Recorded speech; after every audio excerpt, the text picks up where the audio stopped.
Assalamualaikum warahmatullahi wabarakatuh.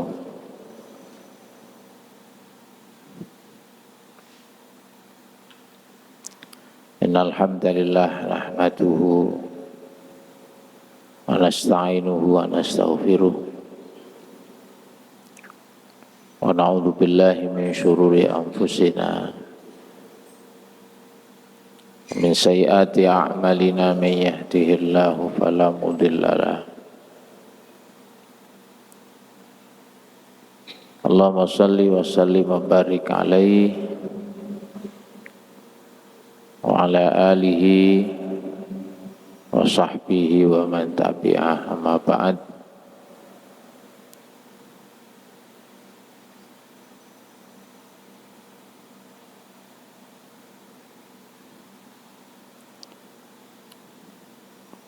Qalu subhanaka la ilma lana illa ma 'allamtana innaka antal alimul hakim.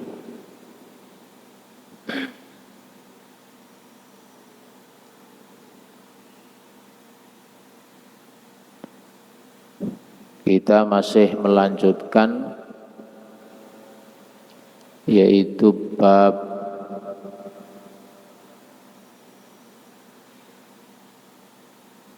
ziyaratu ahlil khairi wa mujalasatihim.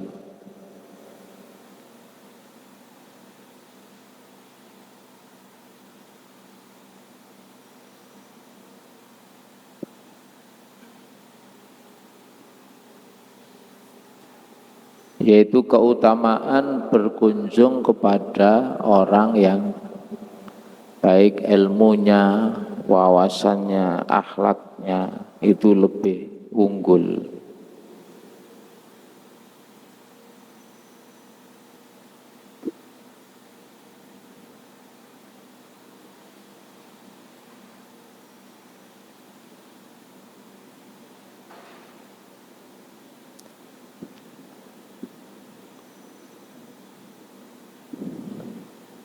Hadisnya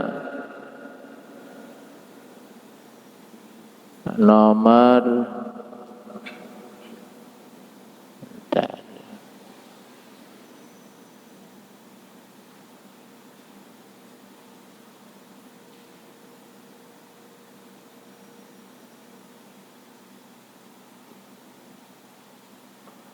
368.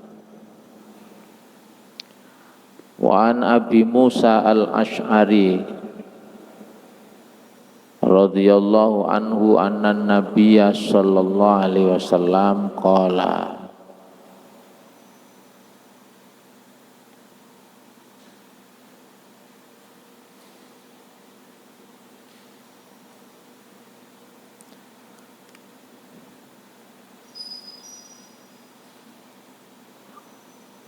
bahwa Nabi sallallahu alaihi wasallam bersabda, almar'u ma'a man ahabba,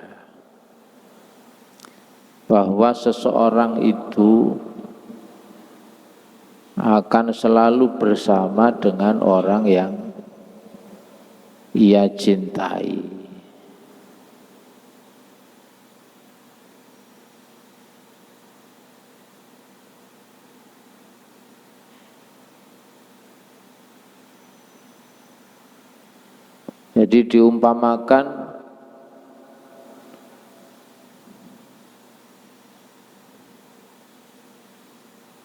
Jadi diumpamakan terus bisa ini.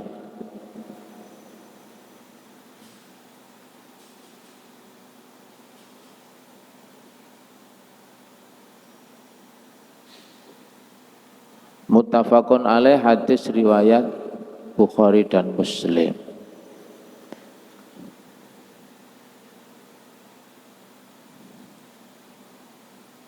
Hadis ini terkait dengan curhatnya salah seorang sahabat Nabi, yaitu dari kalangan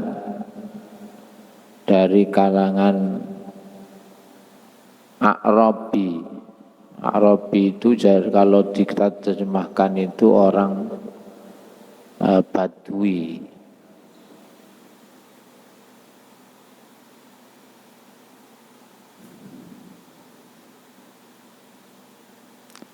Orang ini tiba-tiba bertanya kepada Nabi tentang Nabi kiamat itu kapan.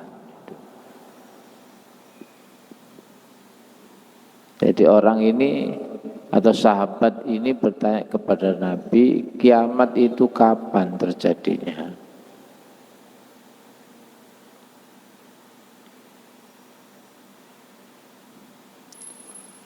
Terus Rasulullah senyum.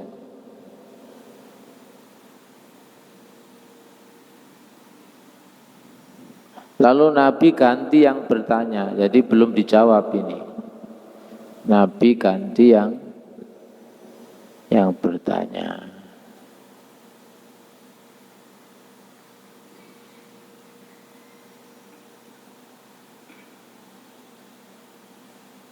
Bahwa salah seorang A'rabi ini datang kepada Nabi menceritakan keadaan dirinya.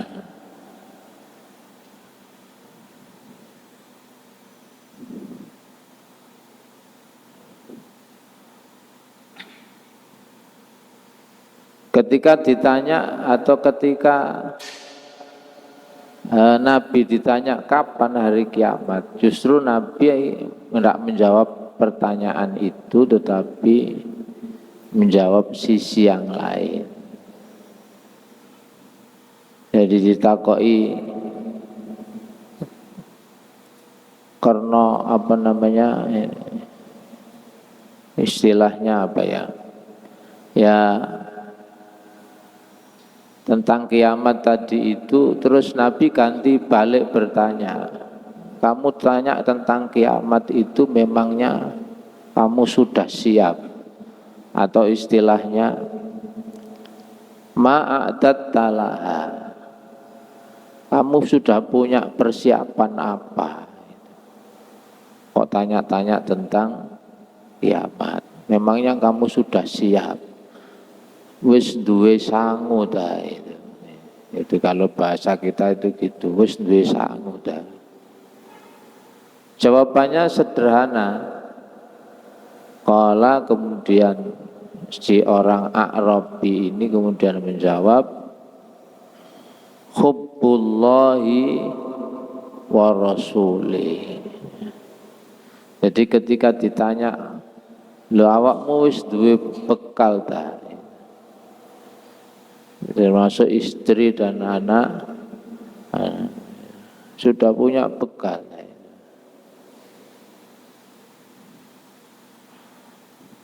Ternyata orang ini jawabnya begini, qala hubballahi wa rasulih. Bekal saya niku cinta Allah, cinta Kanjeng Nabi. Jadi cinta kepada Allah dan juga cinta kepada Nabi.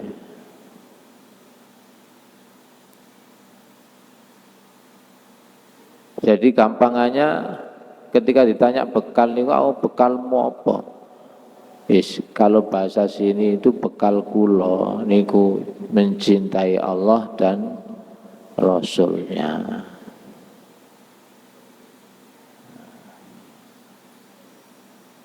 Jadi untuk apa itu dikembalikan lagi kepada Rasulullah.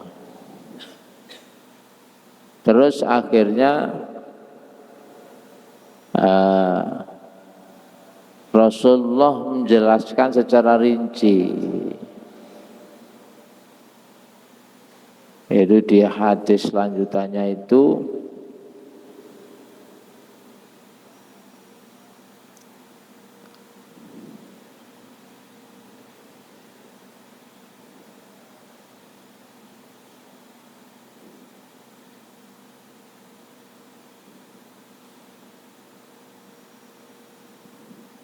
nah, setelah dijawab begitu, Nabi ganti menjawab bahwa, jadi jawabannya itu, saya hanya punya modal cinta Allah dan Rasulnya.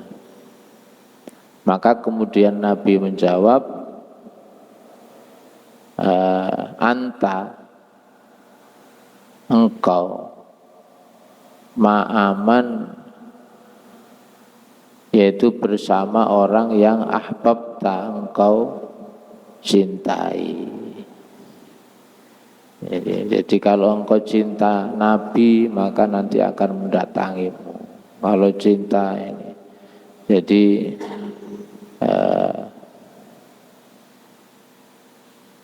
ya sekadar ada ya. Jadi gampangannya orang ini itu nek dihitung ibadah itu ya pas-pasan. Karena memang secara materi juga enggak kaya raya. Nah, makanya terus orang ini kepingin terus menerus masih terus bersama Rasulullah itu. Nah, suatu saat orang ini sedih ketika sudah agak sepi itu, yaitu apa istilahnya, ketika beberapa orang lain yang juga ikut di majelis Nabi itu sudah agak ini, lalu kemudian Nabi menjawab seperti tadi itu, bahwa ketika Nabi bertanya, sampean bekalmu apa? Ternyata jawabannya itu langsung komplit, yaitu saya mencintai Allah dan Rasulnya. Ini bekal saya, cinta Allah dan Rasulnya. Akhirnya Nabi bersabda, engkau kelak di akhirat insya Allah bersama orang yang mencintai.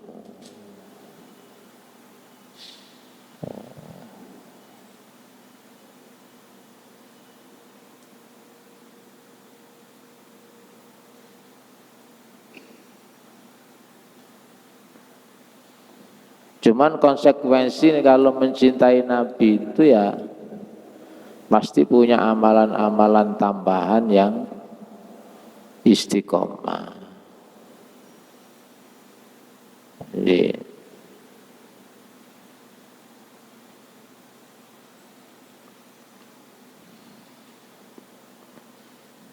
Jadi malah ada riwayatnya begini, yang lain itu orang ini curhat kepada Nabi itu, ma'adatullah min kasiri saumin wala sholatin wala sodakotin. Ketika ditanya, memang sangumu is ono tae. Ternyata kemudian Nabi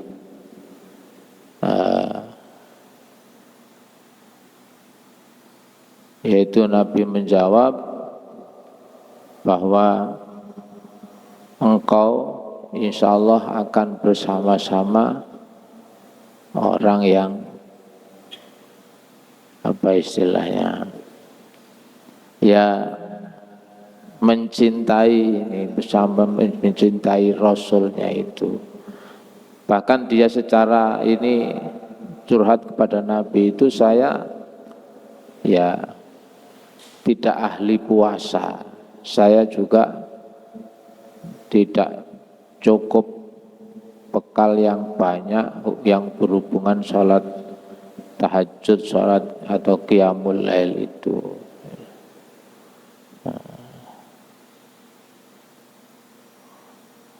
Artinya terus oleh Nabi dijawab seperti tadi itu, bahwa engkau bersama orang yang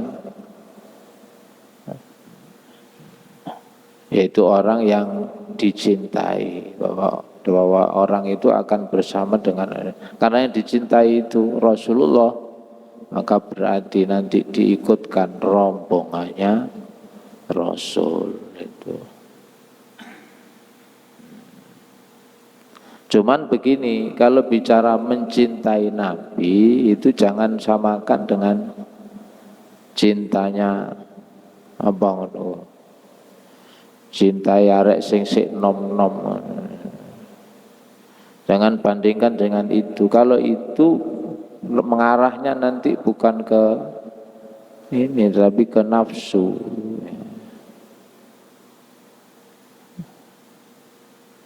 Jadi arahnya itu ke nafsu ya.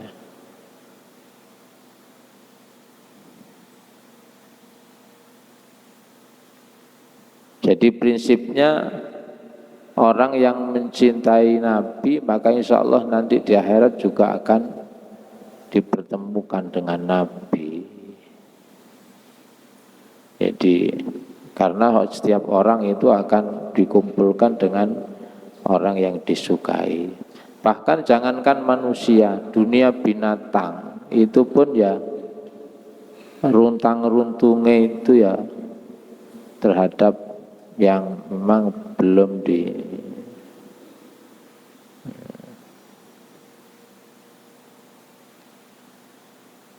jadi kaitannya sama kewajiban harian atau juga kaitannya sama kegiatan yang berhubungan dengan ini. Jadi prinsipnya orang ini ternyata diberi semangat oleh Nabi bahwa seseorang itu enggak peduli siapapun kalau kemudian istilahnya benar-benar tulus dalam menjalankan syariat ini ya, maka insya Allah akan diberi kemudahan untuk masalah rezekinya dan sebagainya. Termasuk juga kewajiban kita di dunia ini ya menyembah, beribadah dan sebagainya.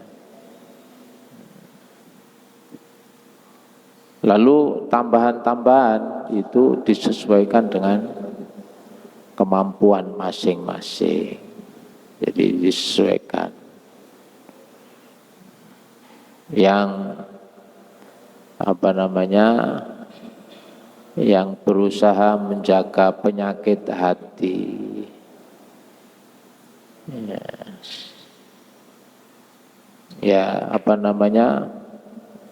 prinsipnya kalau ada orang yang istilahnya mengaku cinta Nabi tetapi tidak mau menjalankan atau meniru atau menghidupkan amalan-amalan yang dianjurkan Nabi itu ya berarti tidak enggak sesuai. Karena biasanya orang mencintai sesuatu itu mesti juga melakukan aktivitas sama seperti orang yang dicintai. Jadi modalnya hanya cinta Rasul, tapi ini bukan cinta biasa, berarti ini benar-benar luar biasa. Hatinya itu juga sangat ini.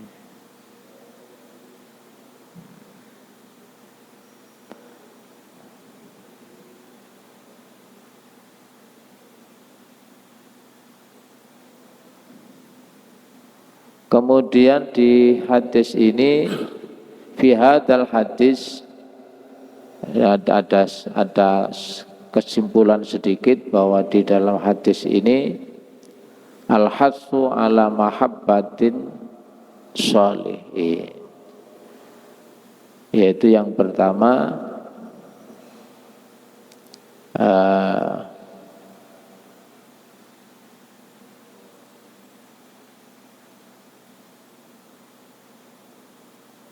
anjuran untuk mencintai atau istilahnya menghormati yaitu orang-orang atau ulama-ulama yang istilahnya atau orang-orang yang alim, orang-orang yang soleh. Pokoknya sementing wongi soleh.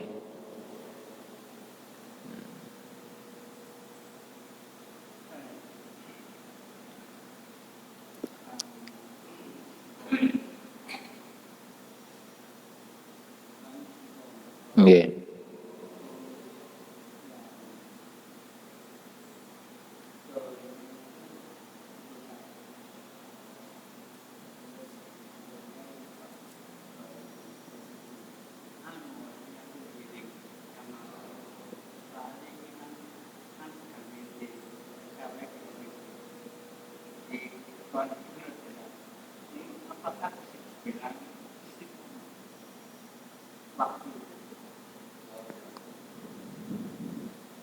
Istiqomah itu jadi ukurannya bukan hanya sekedar apa namanya,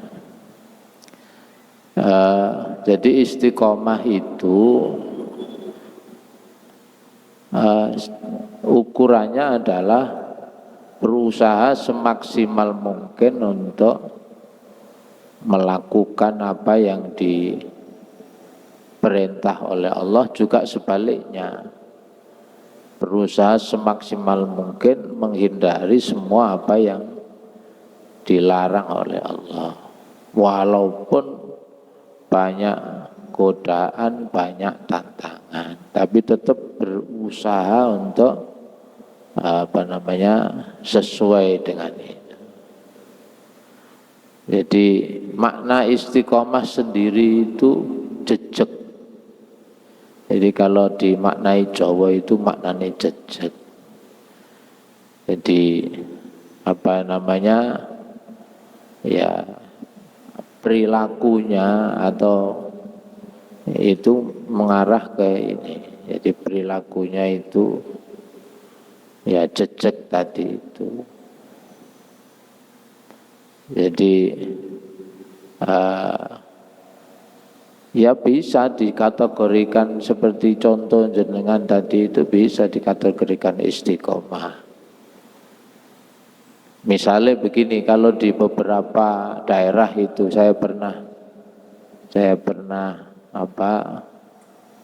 ada di daerah tertentu itu khusus untuk sholat zuhur dan asar di masjid atau di musola-musola yang ada di daerah itu.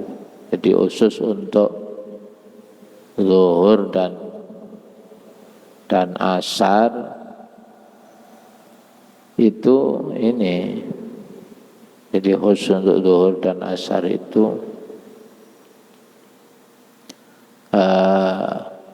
agak mundur waktunya, karena di daerah itu mayoritas penduduknya atau warganya itu adalah ya istilahnya apa ya, ya banyak yang masih istilahnya harus menyelesaikan kewajibannya, yaitu timbangan amal dan sebagainya itu.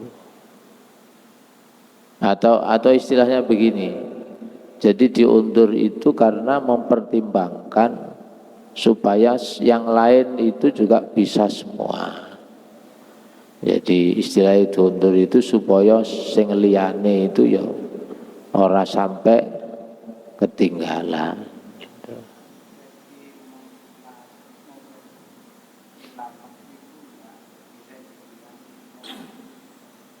Kenapa?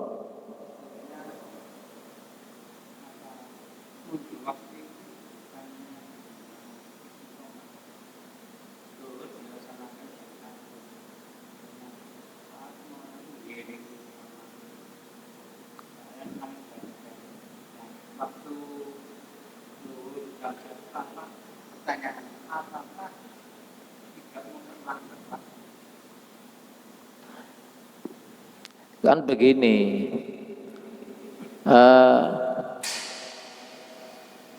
Nabi sendiri itu tidak selalu di waktu tertentu itu tidak selalu di awal waktu gitu. Jadi pernah dalam musim tertentu, musim di mana kalau di sana itu biasanya bulan Juli, bulan Agustus, bulan September, itu Mekah Madinah itu musimnya musim panas ya. Jadi musimnya itu musim panas. Sehingga Nabi itu ketika musim-musim panas begitu itu kebanyakan zuhur dan asarnya itu pelaksanaan jamaahnya itu diundur.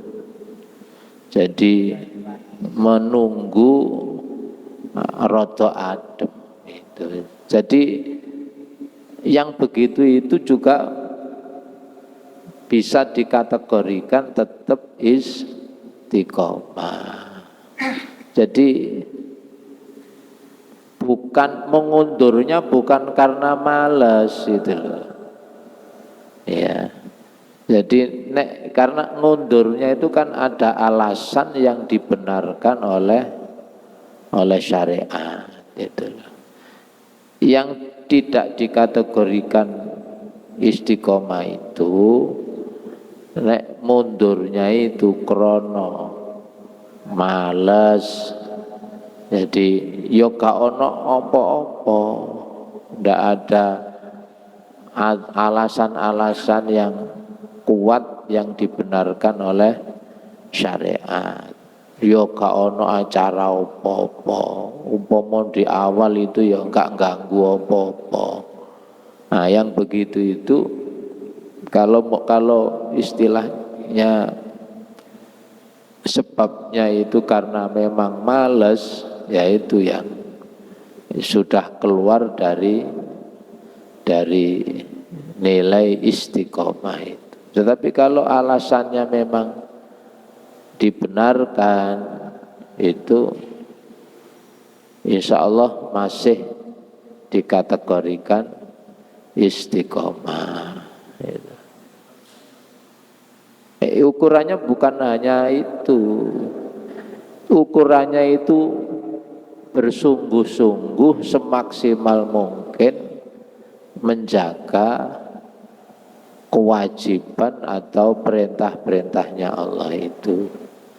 Nah, sekarang misalnya nek gak diundur itu kemungkinan malah gak ono sing jamaah misalnya itu. Kan jadinya paling sholatnya sendiri-sendiri gitu. Jadi pertimbangannya begitu. Jadi yang begitu, karena itu waktu sholat itu lumayan panjang. Jadi memberi istilahnya memberi batas toleransi.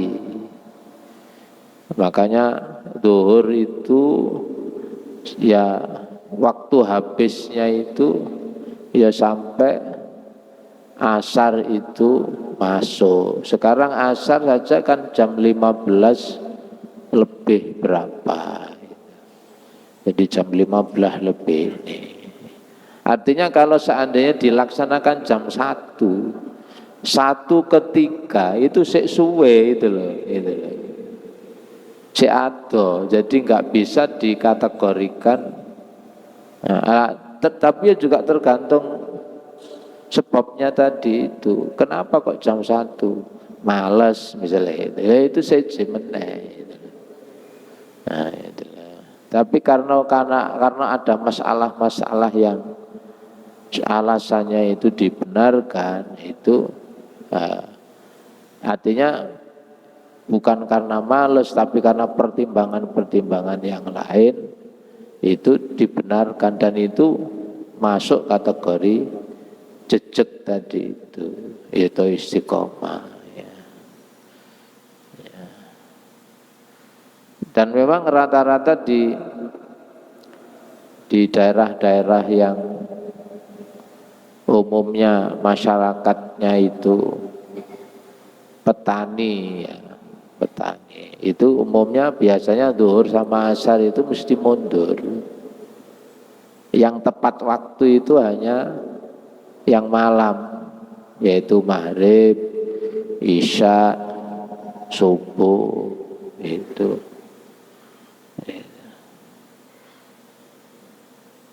Makanya hadisnya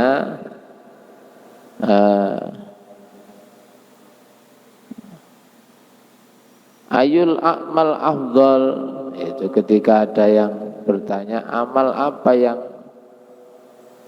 lebih utama, Itu Nabi jawab as-sholatu ala waktiha, yaitu sholat pada waktunya.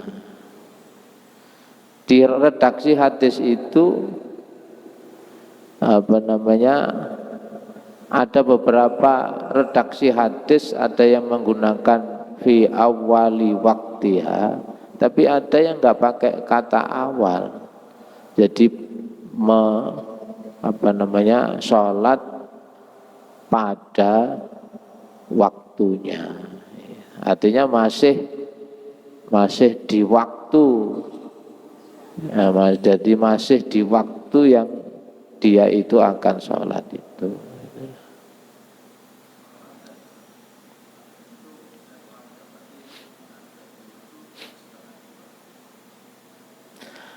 Azan itu bukan pertanda. Jadi azan itu ngajak sholat jamaah, itu loh. Jadi azan itu duduk tenger masuk waktu, itu loh. Jadi azan itu bukan tengerane masuk waktu. Azan itu ngajak orang sholat berjamaah. Contoh, wayahe poso, waktu maghrib sudah masuk, sing adzan sik mangan kolak dhisik, oleh apa ora? Ya boleh. Sing adzan itu mangan kurma dhisik, mangan kolak dhisik, baru adzan. Boleh, wong memang adzan itu bukan pertanda masuknya waktu. Adzan itu ngumumno orang sholat jamaah, itu. Jadi adzan itu bukan pertanda bahwa waktu sholat tiba. Pertanda waktu sholat tiba itu nih, alarm gini muniti itu jenenge pertanda waktu tiba. Adzan tergantung. Pas munidit ngene, wonge wetenge mules misalnya, akhirnya nang jeding dhisik misalnya, enggak apa-apa. Itu jadi yang perlu dipahamkan bahwa azan itu bukan pertanda masuknya waktu sholat, tapi azan itu ajakan, seruan untuk sholat berjamaah. Iya.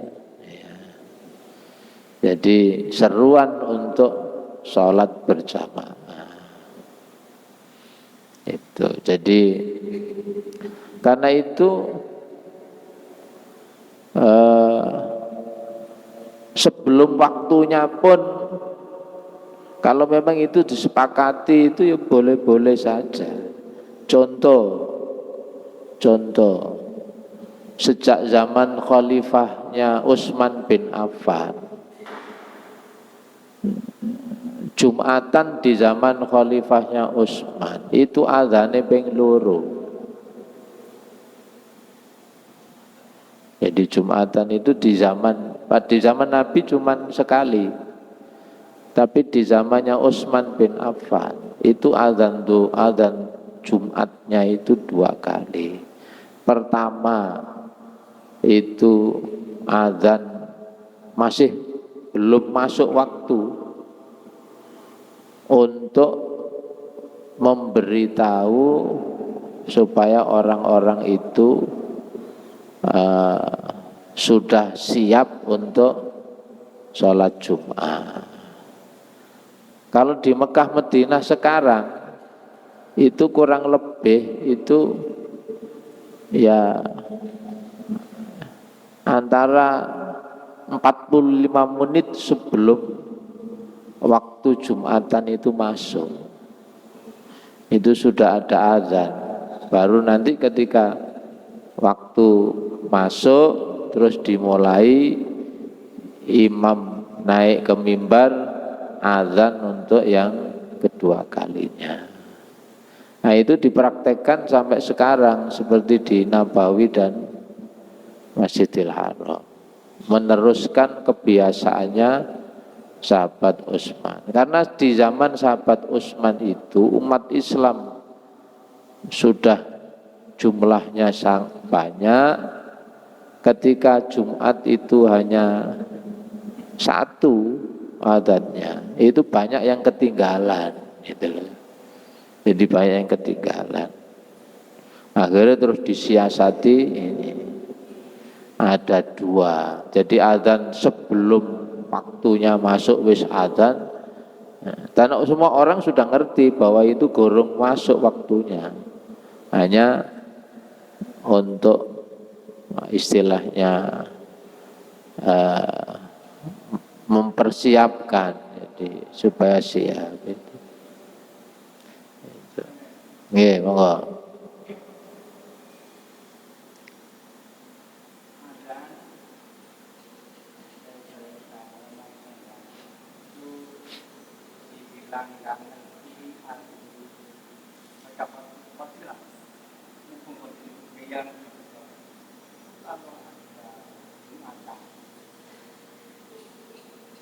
Yang mendapat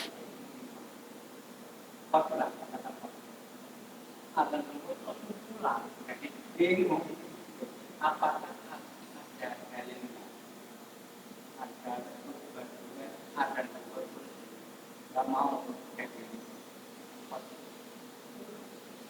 pernah ada. Ya itu berarti kurang piknik, nudok, nggak bijaksana. Karena kan apa namanya kurang ngopi ini kurang kental ya, ya dolan ini kurang ado ya, ya dikira itu nggak ada dalilnya. Lo nek ngono kan berarti sahabat Utsman itu salah gitu kan itu. Nah, cuman adzan yang pertama memang bahkan adzan sendiri itu tidak wajib sebenarnya. Umpama sholat jamaah kakate adzan itu boleh apa tidak? Ya boleh-boleh saja. Jadi adzan sendiri baik sekali atau 2 kali saat Jumat itu tetap posisinya itu juga enggak wajib. Jadi nek sing sekali itu murni mengikuti Nabi, lalu kalau yang 2 kali itu melu Nabi, ya melu ijtihadnya sahabat Nabi. Nabi sendiri pernah menyuruh begini, meluwo aku dan meluwo tuntunane sahabat-sahabatku yang termasuk istilahnya jadi apa namanya ma'ana alaihi wa ashabi. Jadi meluwo yang saya ajarkan dan yang diajarkan oleh sahabat-sahabatku.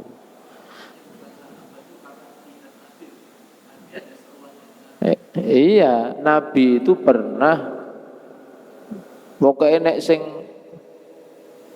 memberi keputusan itu sahabat, itu insya Allah sejalan dengan apa yang diajarkan oleh Nabi. Ya. Iya, menyerukan. Jadi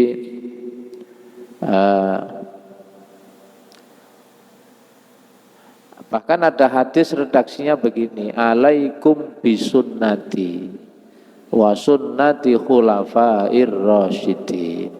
Berpegang teguhlah kamu terhadap sunnahku. Maksudnya sunnahku itu berarti tidak lakuku dan sunnahnya khulafaur rasyidin. Nah, khulafaur rasyidin itu para ulama sepakat yaitu Abu Bakar, Umar, Utsman, Ali. Ini sebelum Nabi wafat itu sudah semacam sudah sudah di bahwa melu iku bener itu loh. Melu itu benar.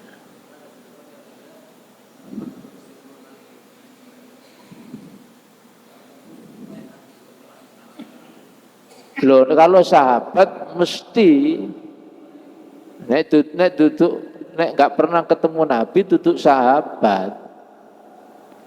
Jadi nanti berarti begini, sing disebut sahabat Nabi itu orang-orang beriman yang belajar langsung kepada Nabi. Itu namanya sahabat. Sekarang begini, terawih berjamaah tiap hari itu melu sopo? Jenengan pernah dengar itu melu sopo? Itu melu ijtihadnya Umar bin Khattab. Nabi dulu sholat tarawih berjamaah mak 3 dina tok, hanya 3 hari. Kenapa Nabi hanya mencontohkan 3 hari? Nek Nabi ngelakoni ngajak bendino jamaah, nanti tarawih itu hukumnya jadi wajib berjamaah tiap hari, dan itu kan memberatkan umatnya itu loh. Nah, ketika zamannya Umar bin Khattab, orang setiap Ramadan itu semangat ke masjid itu besar, tapi sholat dewe-dewe. Lah kan lucu, masjid tebuk tapi sholatnya dewe-dewe. Akhirnya sama Umar, sholatnya bareng diimami. Loh, dulu Nabi kan cuma 3 hari.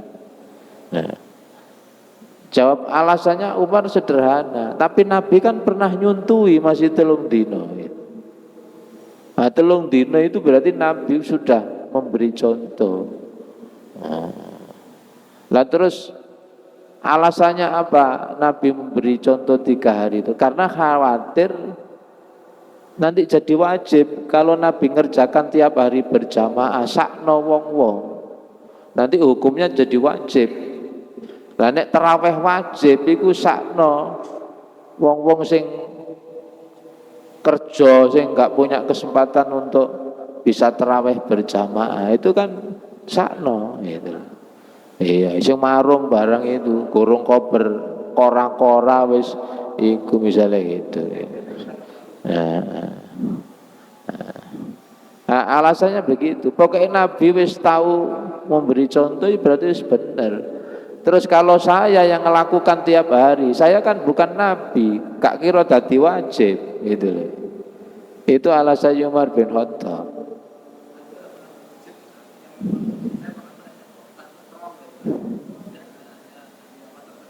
Iya.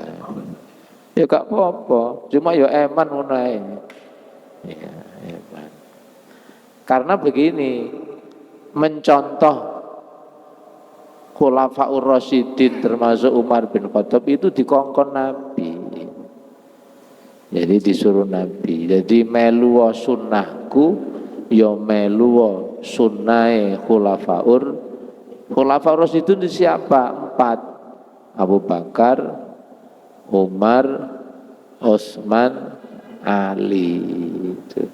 Berarti melu ini itu wis ambek Nabi itu dijamin bener gitu loh. Walaupun itu di zaman Nabi nggak ada, tapi selama melu manut wong papat ini itu dibenarkan. Karena Nabi sudah semacam mau mewasiatkan, semacam melegalisasi bahwa kok melu iku benar. Wong 4 sahabat Nabi itu sudah termasuk ketika Nabi masih hidup itu sudah disebut mereka itu ahli surga. Maksud ahli surga keliru. Gitu loh. Kalau ahli surga keliru lah paling gak sida mlebu surga lah. Nah, berarti kalau dia disebut ahli surga itu insya Allah keputusannya, kebijakannya itu mesti sudah sejalan dengan tuntunan Allah dan Rasul. Iya, iya, iya. Saya kira itu mudah-mudahan diberkahi oleh Allah Subhanahu wa taala. Subhanakallah bihamdik asyhadu an la ilaha illa anta astaghfiruka wa atubu ilaik walhamdulillahi rabbil alamin. Assalamualaikum warahmatullahi wabarakatuh.